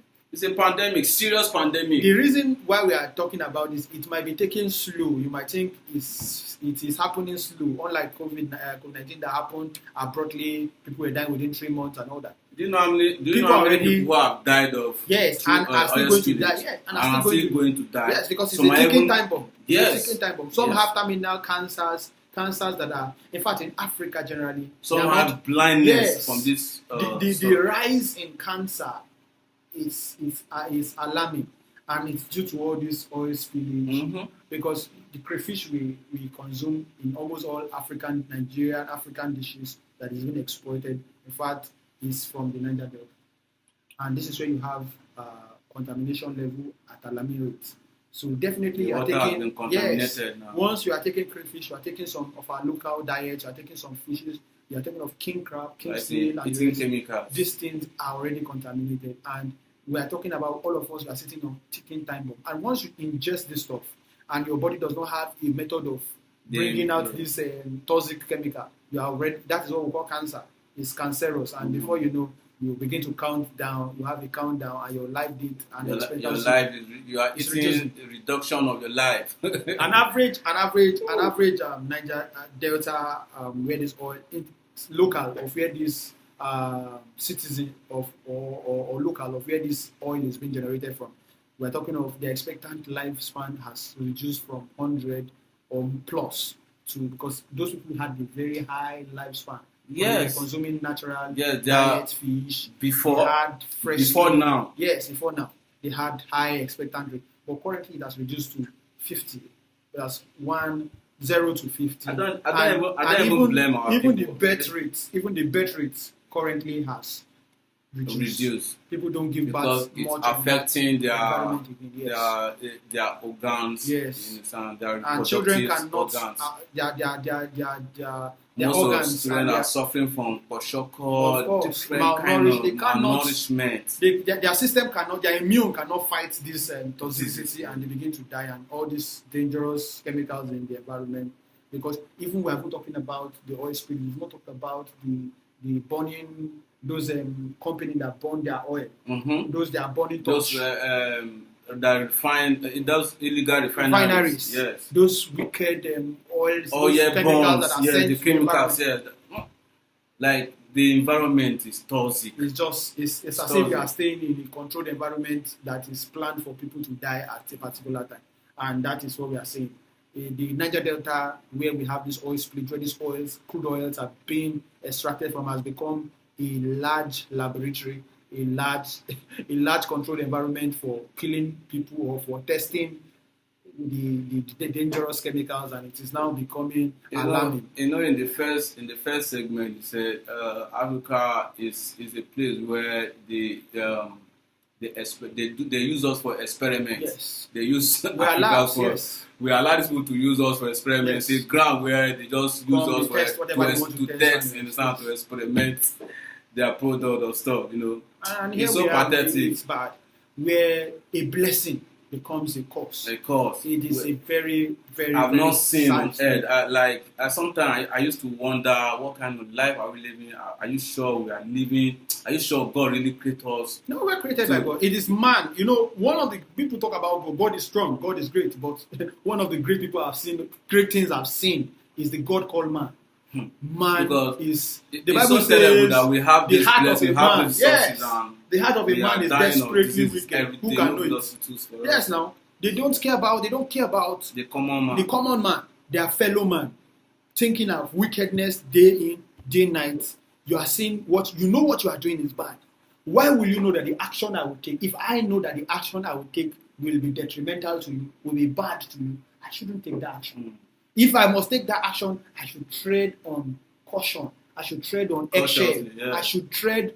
It shouldn't affect you. My action should not affect. I should be a plus to you and not negative. Because that oil is a plus to the Delta indigents. Yes. It is not a negation. It is a very, very great positive. Yes. It should be. Currently, it's a curse, but it should be a blessing, and it should not be. What's supposed to be a blessing has turned a cause, or let's say a spell. On them. Yes, it is. In fact, they are regretting. A lot of them are regretting. They can't benefit from this. And they cannot leave their settlement because this is the generational ground. Ancestral land. They cannot. Yes, people come, they crave, they milk. If Africa was even to be a lady or what, I believe Africa would be a lady with a large boss. They have milk. Oh, the Lord. The cow, if we are a cow, will be a milking cow. They just come, they don't care about if you are feeling good, you are feeling bad, your mood, you've eaten, you've not eaten. They come as tax masters every day, give us. What they care about is give, take. They come, they collect, and they don't care about the adverse effects on indigents, on the Delta indigents, the citizens, and all that. They don't care. And you see African countries are suffering in not just Nigeria, we have not just the Niger Delta, we have countries all over Africa that is suffering from the same stuff.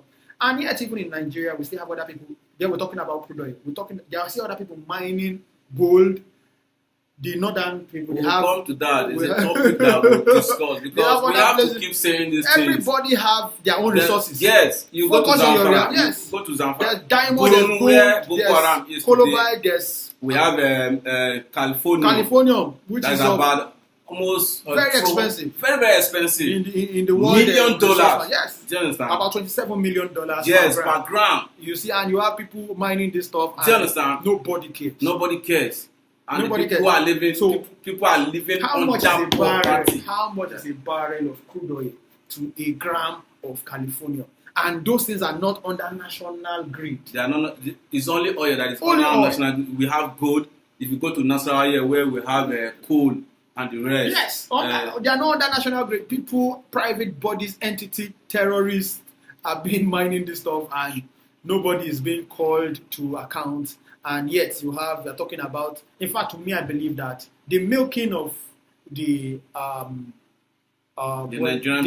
Niger Delta people should stop the crude oil.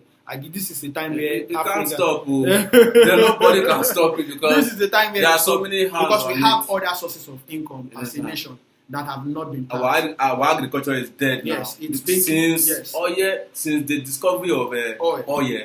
And more attention has been focused on. Normally, history tells us that we survived by agriculture. We were very rich. We were very rich on agriculture.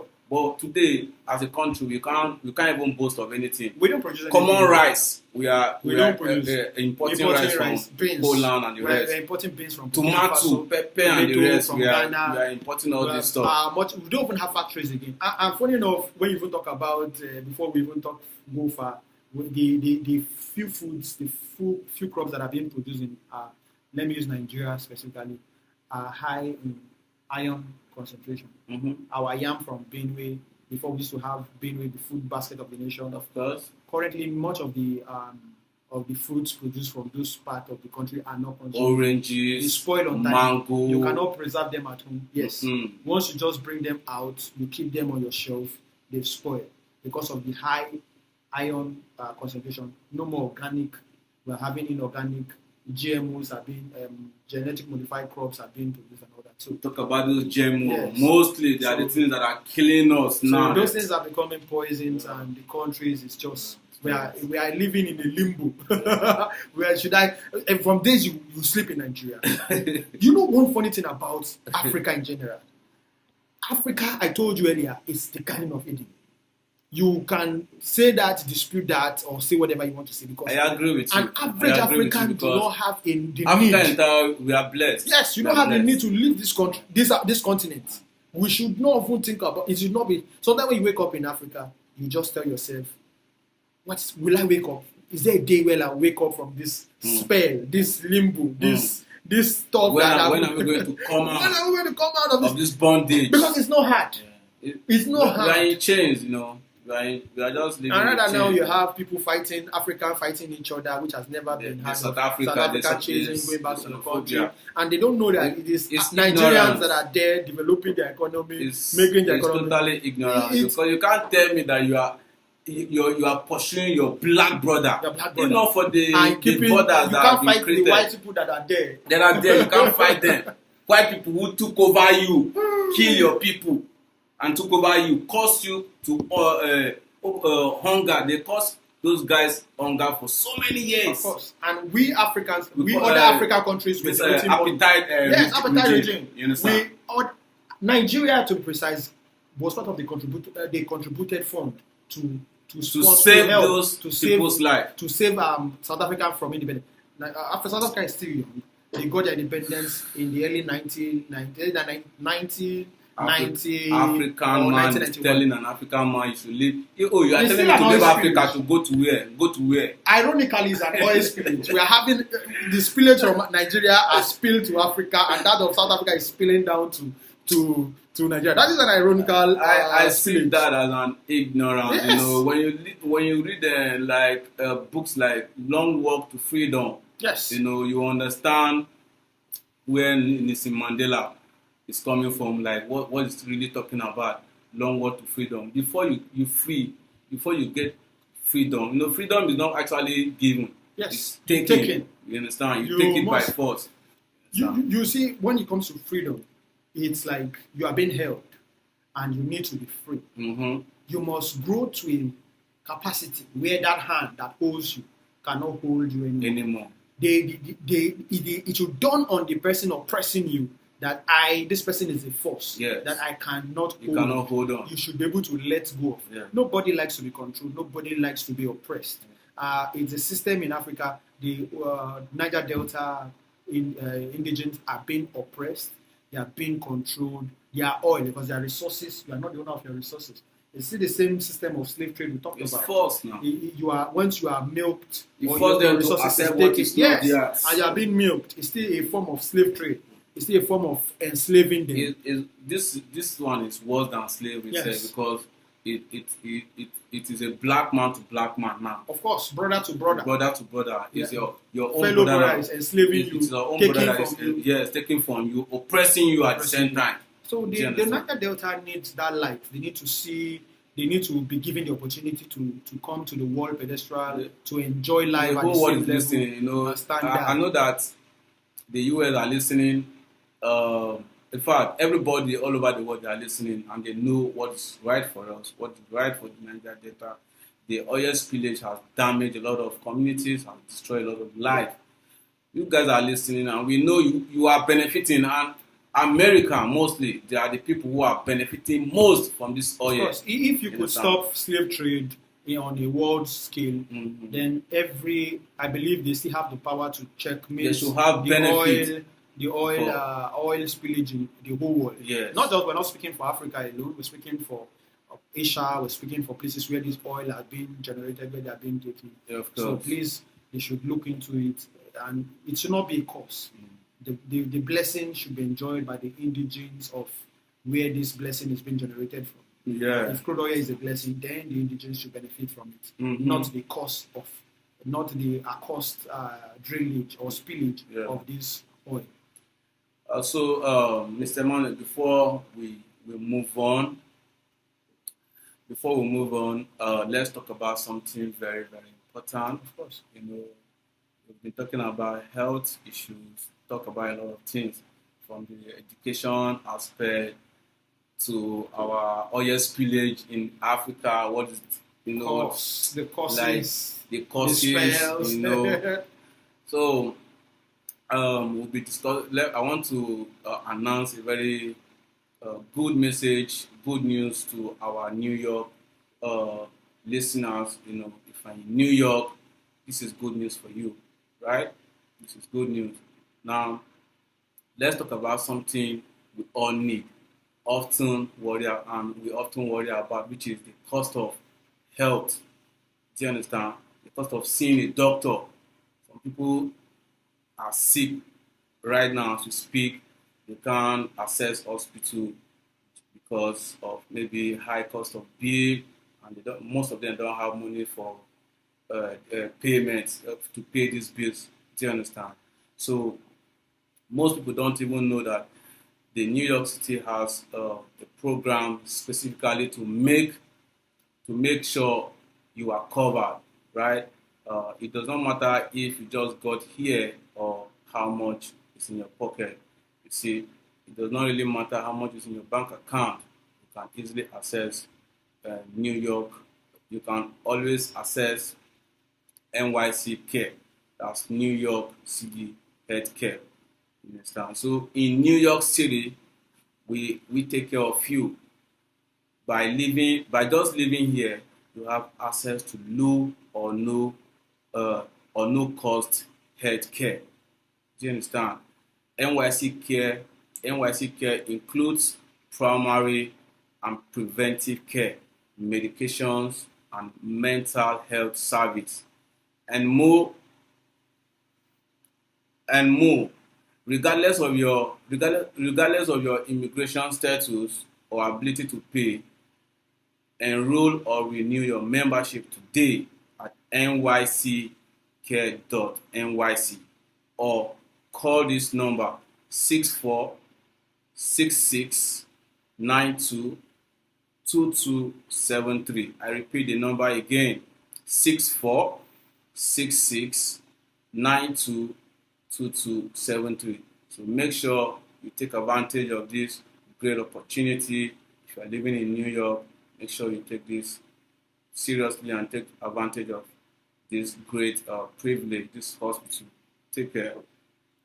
So back to the oil spillage matter, the oil spillage wahala. Of course, what it's can something. we do? It's something that if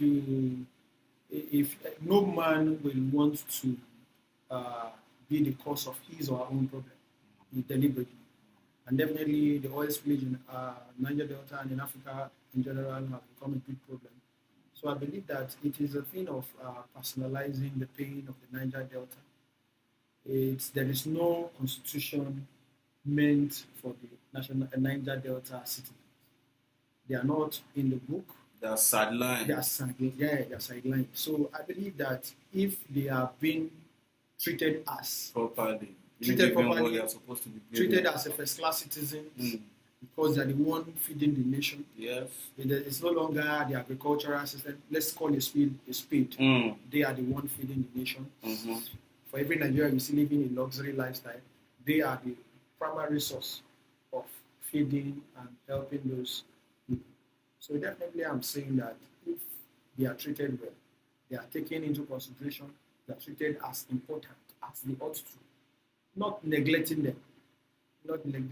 If you generate trillions worth of income from the Niger Delta, then definitely let them even see a fraction of that. Let them be the first partaker of that. Even before you even pay your federal government staff, forgive me to say that, before you pay the general staff, they should be paid.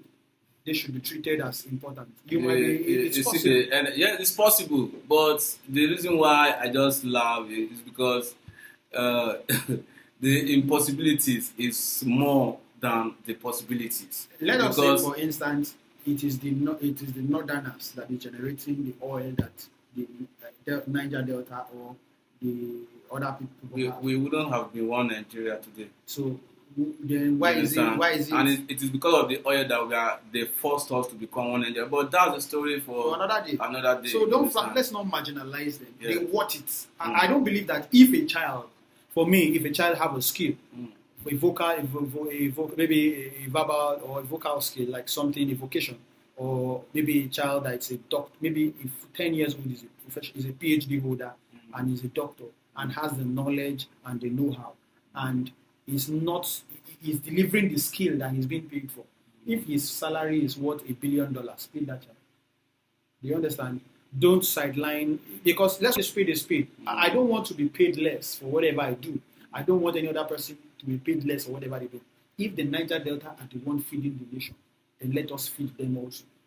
Let us treat them well. Let's give them the best. Yeah, let's give them what they deserve. So there's no law, there's nothing, there's no story, there's no back and forth. Don't sideline them. Give them what belongs to them, and make sure you take care of them. Of course. And try to reduce this oil spillage. I mean, you see, because it's mismanagement of tools and some illegal mining and the rest that is causing this oil spillage. So if they can bring functionable machineries that can extract this thing without spillage. And again, I don't want to say that it's tools. There are techniques, as I earlier said, for mining, for drilling. Now there are direct, straight saws, slanting. There are different methods and there are different machineries involved. Actually, yes, there are machineries involved. It is the cost of drilling or mining this crude that really matters. Yeah. There are methods that are very expensive, will take time, and will take energy. But after the drilling, you can never have a spill. Why is it that these methods are not being taken? The way we talk about fight for black, we fight that take black life, like Black Lives Matters, or black race, the black race all over the world, their life matters. We should take them. Take the Niger Delta citizens, their life matters. They are not fish, they are not animals, they are not cowards. They are intellectuals, they are blessed. It is not a curse. Treat them well. Let's just treat them well.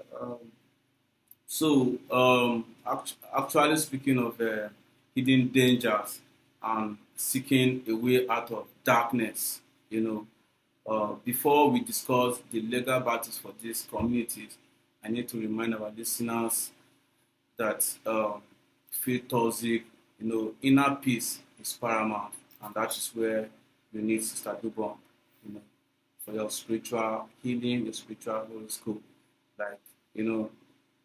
Like I said from the beginning, you don't need to navigate this life without your spiritual existence. You need to know where you're coming from before you know where you're going to. So subscribe to sisterdubon.com for your spiritual horoscope, for your cosmic and personalized horoscope.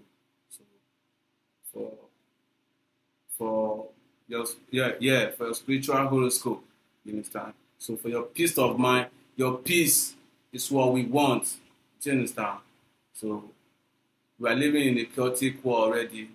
So you need to be spiritually strong and mentally strong. So subscribe to sisterdubon.com for your spiritual horoscope. So back to before we end this show, Mr. Emmanuel, what do you think we can do or the government can do to stop this oil spillage? First of all, I guess with the companies, multinational companies coming to drill this oil, they should take life serious. The government should raise policies like laws that will back the Niger Delta. If possible, for every oil you are spilling, the indigents should be there to watch what you are doing, so that you don't just go out of your way and do whatever you want to do. Because I believe one thing, whatever that is being done, if the indigents are not prioritized, then there's no solution for them. Because this solution is geared towards helping the indigents of the oil or the crude supplying communities. They should be taken serious. Healthcare should be put in place, road, water.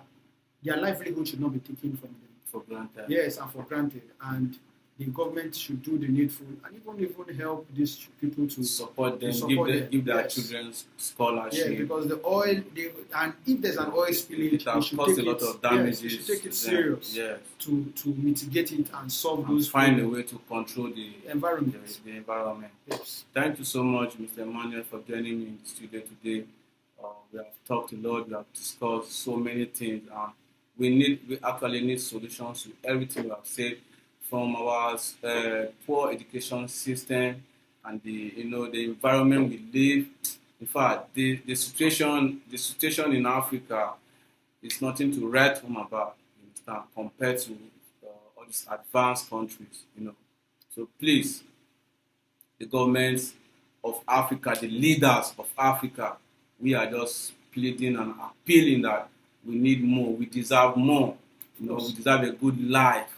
We deserve to live good. We need good education, and our curriculum also need to be checked. You understand? We need to check it very well. So please help us as a people so we can be great as Africa. Thank you so much, Mr. Emmanuel.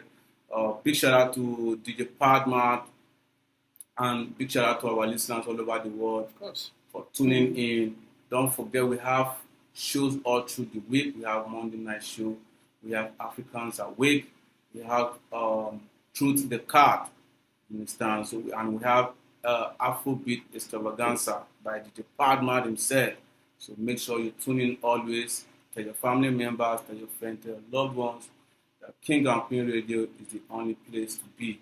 The place that gives joy, that gives good music. In fact, if you are depressed, just tune in to King and Queen Radio, and trust me, you'll be free. So until next time, I remain your host, Billions, and signing out with my brother here, Emmanuel. So Emmanuel, thank you all. Peace and blessings to you. Until next time. And Advisor has reunited loved ones and families, helped many prosper in business, brought favor in difficult court cases, helped with the most desperate problems where many have failed. Call me, Sister Dubon, at 718-253-7273. Don't give up. Private confidential consultations in English, French, or Spanish. Results are guaranteed.